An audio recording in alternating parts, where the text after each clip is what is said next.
Uşaqlar, bugün Mahmudun ad günüdür. 4 yaş tamam olur. Gel Mahmudu hamımız bir yerdə təbrik edək. Ad günün mübarək. Ad günün mübarək. Ad günün mübarək. Mahmud, ad günün mübarək. Ura, çalar. Aferin. Yani önce, ne oldu Hasan? Sen ad günündür o. Maşın zordu var. Diyelim çalışacağım yandıra. Üfürmeyin. Siz üfürmeyin, Mahmud üfür. Yani koy yandırmıyor.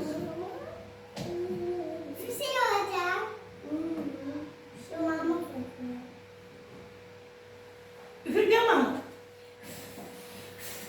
Hurra! Ad günün mübarek. Böyle oğlan olarsan.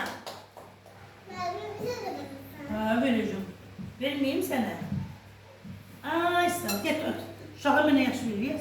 Mahmut tutuyor Mahmut. Yavaş hamız bir yedi.